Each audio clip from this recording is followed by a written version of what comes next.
Bartolome Ocampo, ang Chairman ng Nutritional Advisory Board ng Health Code International.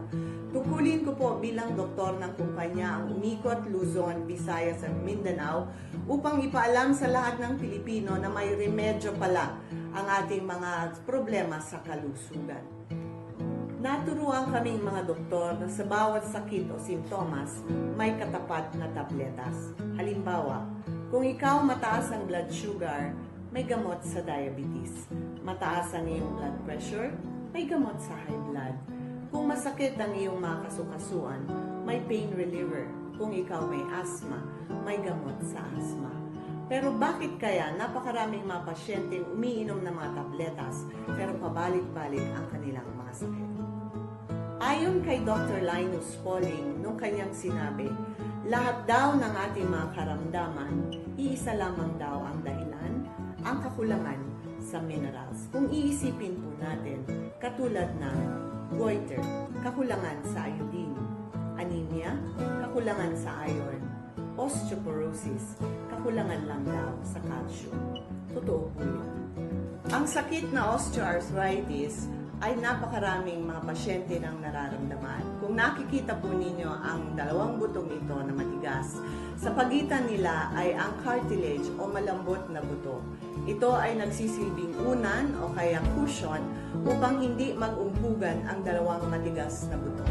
Sa pagitan naman ay ang joint fluid, nagsisilbing pampadulas upang mas madaling gumalaw ang ating kasukasuan. Dumarating ang panahon, ito ay napupudpod, nagagasgas, katulad ng isang tsinelas. Maraming nakakaramdam ng paglagatok ng ating mga tuhod, pero hindi natin ito pinapansin. Bakit? Lagi nating sinasabing ugali ng tumatanda, nagkakaroon ng edad.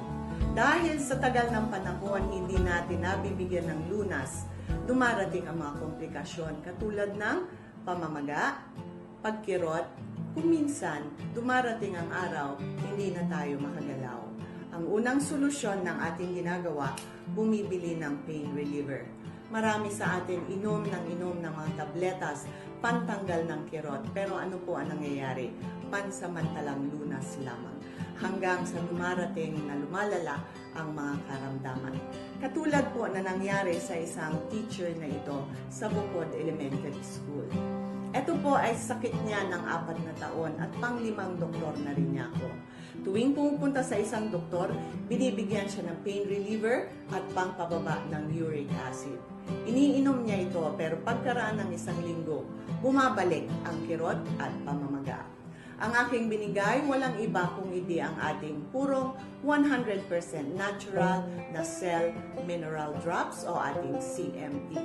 Ang ating CMD ay 100% natural minerals. Alam ba ninyo na ang higit kumulang na 72 minerals na laman ng boteng ito ay nandito na sa ating mga katawan.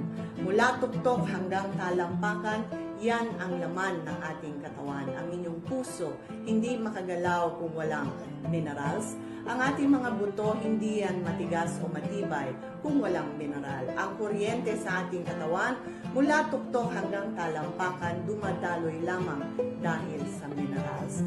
Lahat ng ginagamit natin ito kada segundo ng ating buhay, kailangang mapalitan, pamamagitan sana ng pagkain ng mga masusustansyang pagkain.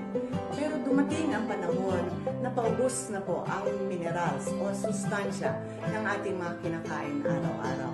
Alam ba ninyo na dyan nanggagaling ang ating mga karamdaman?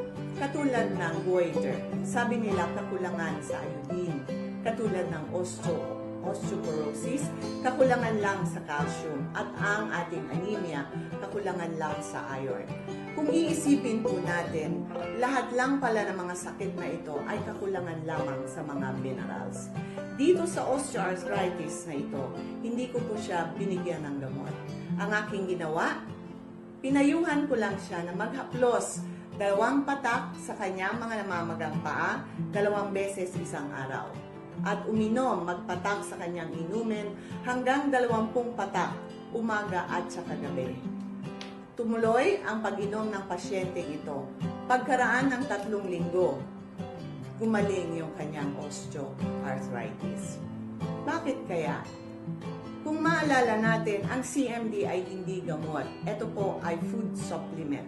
Sinusuplementuhan lang niya kung ano yung mga nagkulang sa ating mga kinain. Sinusuplementuhan niya kung ano yung mga nagkulang na minerals doon sa kanilang kinakain. Pamamagitan ng paghaplos, pamamagitan ng pag-inom ng mga minerals na ito, ibinalik niya ang mga minerals na kinailangan ng ating mga buto upang mapatubo ulit ang cartilage o mapakapal ulit ang proteksyon ng ating buto. Kaya kahit hindi gamot ang ating cell mineral drops, kung mapapatunayan natin, makikita natin, gumagaling ang isang mayroong arthritis. Pangalawang sakit na napakagandang tulungan ng ating mga produktong natural ay ang sakit na psoriasis o kaya psoriasis. Ang pasyenteng ito, 10 taon nang nagdusa dahil sa sakit na ito. Ang mukha niya lapnos, ang kanyang katawan punang-pula, sugat lahat mula tuktok hanggang talampakan. Ang kanyang mga kamay at paa, lapnos ang mga balat. Ang sinabi ko lang na gamitin ng pasyenteng ito, tinuruan ko siyang gumamit ng ating Aloria Beauty Care products. Una, yung ating Aloria soap, pag ginamit umaga, pag binasa ang kanyang balat, ihagod ang sabon. Bayaang siksipin o higupin ng ating balat ang sabon. Pagkatapos niyang banlawan habang basa ang kanyang balat, pwedeng ihaplos ang ating pure na cell mineral drops. Pagkaraan ng ilang minutos, pwede na siyang haplusan ng ating Aloria lotion. Pinayuhan ko din siyang uminom ng 20 patak sa kanyang inuming tubig umaga at saka gabi. Pagkaraan ng 1 linggo, kung mapapansin ninyo, mayroong pagbabago sa kanyang balat. Pagkaraan ng 1 buwan, nakakamangha, ang kanyang balat bumalik sa normal. Kung malalaman lang ninyo na ang psoriasis, kapag kayo ay pumunta sa isang dermatologist, sasabihin, walang lunas, pabalik-balik yan hanggang ikaw ay nabubuhay. Pero kung makikita natin ang pasyenteng ito, bakit kaya ang kanyang psoriasis gumaling? Kung iisipin natin, natikman na ba ninyo ang inyong mga pawis? Ano kaya ang kanyang lasa? Bakit po siya maalat? Kasi sumisingaw sa ating mga katawan, tumutulo sa ating mga balat ang mga minerals na ito. Dahil ito ang laman ng ating katawan. Kung makikita natin, simpleng pagbalik lamang ng mga minerals na nagkulang sa kanyang kalusugan, kaya bumalik sa normal ang kanyang problema sa balat. Isa pang klaseng sakit na napakagandang natulungan ng ating mga produktong Health Code International, ang sakit na schwannoma. Ang pasyenteng ito halos 80 anyos. Kung makikita ninyo, napakaraming mga bukol sa kanyang dila. Merong malalaki, merong maliliit hanggang sa dulo. Ilang taon na niyang pinaghirapan ang sakit na ito. Kung mapapansin ninyo, doon sa gitna may maitim. Ito po ay peklat. Katunayan na siya ay naoperahan na noon. Natanggalan na ng mga bukol. Pero kung mapapansin ninyo, bumalik ang sakit at dumami pa ang mga bukol. Ang solusyon na alam ng isang surgeon, ang payo niya, putulin ang dila. Dahil 80 anyos ang pasyenteng ito, ayaw paputulan ng dila ng kanyang mga anak. Ang pinayo ko sa kanya, magpatak 20 patak sa isang basong tubig pagkatapos kumain sa umaga at saka sa gabi. Magpatak mismo sa kanyang dila ng 3 patak, diretso sa mga bukol, umaga at saka gabi. Dumating ng ilang linggo, bumalik sa akin at nagpatingin. Kung makikita ninyo, lumiit yung ibang bukol, nawala yung iba. Bumalik ang pasyente pagkaraan ng ilang buwan. Mamamangha ang lahat dahil wala ni isang bukol na makikita sa kanyang dila. Uulitin ko po, ang ating CMD o Cell Mineral Drops ay hindi gamot.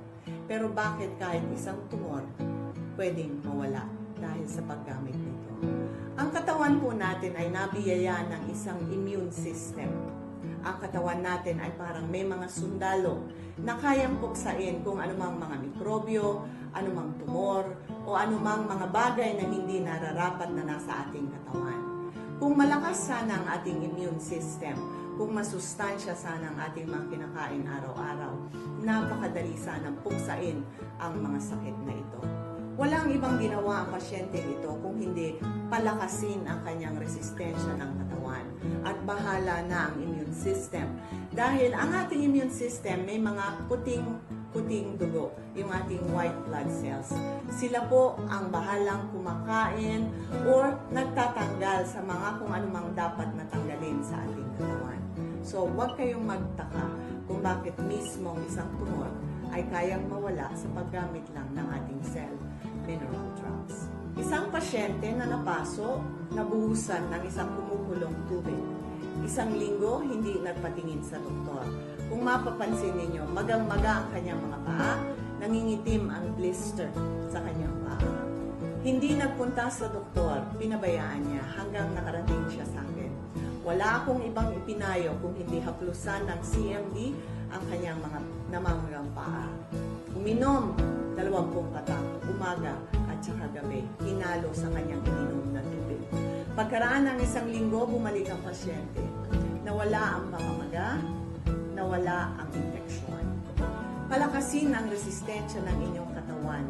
Kahit infeksyon, kaya niyang labanan. Pinayuhan ko rin ang pasyenteng ito na uminom ng ating Supreme Juice. Bakit? Ang ating Supreme Juice ay 100% natural na fruit juice ang laman. Walang halong preservative at ang ginamit na asukal or pampatamis ay ang stevia. Walang preservative, walang masasamang chemical na pwedeng magdulot ng problema sa ating katawan. Palakasin ang resistensya ng katawan. Kahit anong klaseng sakit o kaya infeksyon, kayang buksain ng mga produktong ito. Isang sakit ang eczema. Hindi lang po eczema ang sakit ng pasyenteng ito. Siya po ay may sakit na diabetes. 4 na taon umiinom ng metformin, 500 mg, 2 beses sa isang araw. Wala po akong ibang binigay na solusyon sa kanyang problema kung hindi gamitin ang ating Aloria Beauty Care products, ang Aloria Soap, haplusan ng CMD, at gamitin ang Aloria Lotion sa kanyang eczema 2 beses sa isang araw. Magpatak ng 20 patak sa kanyang inuming tubig, umaga at saka gabi. Isabay sa kanyang metformin na 2 beses din sa isang araw. Bumalik ang pasyente pagkaraan ng ilang araw, ang kanyang eczema gumaling. Hindi po ako dyan natuwa. Saan ako natuwa? Tuwing bumabalik ang pasyenteng ito, ine-examine namin ang kanyang fasting blood sugar. Nagkakaroon ng normal na resulta. Tuluyan naming binabawasan ang kanyang metformin hanggang dumating ang panahon. Hindi lamang po eczema ang gumaling, pati po yung kanyang diabetes na kontrol ng normal habang gumagamit ng 20 patak ng CMD umaga at gabi, nabawasan ang kanyang mga gamot hanggang sa tuluyang hindi na siya kailangang uminom ng gamot. Bakit kaya? Simpleng food supplement, hindi gamot. Pero pag ibinalik mo ang mga sustansyang ito sa iyong katawan, pamamagitan ng pagpatak ng CMD sa iyong inumin 2 beses isang araw at pag-inom ng ating Supreme Juice 2 beses isang araw na ibabalik ang mga sustansyang ito sa ating katawan, bahala na po yung ating katawang magpagaling ng kanyang sarili. Ang sakit na cyst katulad ng batang ito, isang 9 na taong gulang, napayuhan ng doktor na operahan dahil kung hindi, lalaki ng lalaki hanggang ito daw ay sasabog. Natakot ang tatay, dinala sa akin ang pasyente. Pinayuhan ko lang haplusan ng isang patak ng CMD, 2 beses sa isang araw, magpatak sa kanyang inuming 5 patak sa isang basong tubig, pagkatapos kumain sa umaga at saka sa gabi. Bumalik ang pasyente, lumiit ang bukol hanggang tuluyan nang nawala. Isang pasyente ang dumating sa akin, ang kanyang problema, almoranas, at hindi lamang po yun. Meron siyang dalang resulta ng ultrasound. Ang nakalagay sa kanyang resulta, multiple kidney stones. Una sa lahat, nabigyan ko ng instruksyon ang pasyenteng ito. Magpatak 20 patak sa kanyang inuming tubig 2 beses isang araw. Uminom ng maraming tubig. Pagkaraan ng ilang araw, lumabas ang isang maliit na bato. Pagkaraan ng isang araw, nailabas yung mas malaking bato.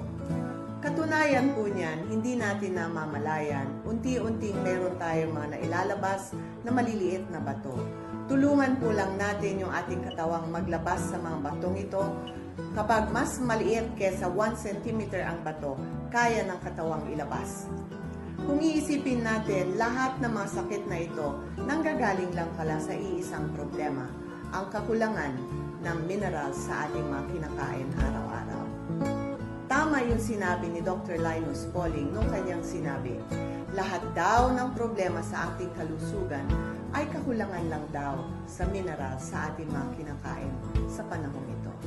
Totoo po yan. Kung iisipin natin, bakit gumagamit ng fertilizer ang ating mga nagtatanim? Dahil kulang na po sa minerals ang ating lupa. Natural ang ating mga kinakain ngayon, kulang na rin sa minerals. At kung kayo ay bumisita sa mga grocery stores, makikita natin mga processed food. Ang isang pagkain, oras na ito ay prinoseso, natatanggal ang kanyang mga sustansya, nawawala ang ating mga minerals sa mga pagkain ito. Sa mga naghahanap ng natural na bitamina, nandito po ang ating CBF or Cell Bio Food. 100% natural, galing po ito sa chlorella at spirulina.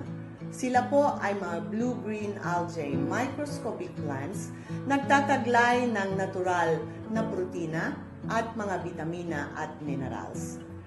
Ang ating mga protina na nanggagaling sa mga animal, katulad ng beef or pork, baboy or baka, nagkakaroon ng mga basurang urea nitrogen at creatinine.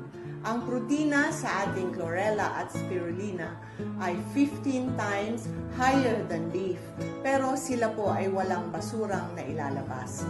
Natural po. Meron po siyang gamma-linolenic acid. Ito po ay napakaganda para sa ating puso, sa ating mga ugat, sa ating mga utak. Kayo po na gumagamit ng mga synthetic na vitamins, nandito po ang 100% natural na ating CBF. Meron siyang chlorella growth factor. Marami sa mga nanay nagpapainom ng ating mga bitaminang pampatangkad. Kung gusto po ninyong patangkarin ang inyong mga anak, gusto ninyong palusugin ang inyong mga bata, painumin po ninyo ng ating CBF or Cell Bio Food.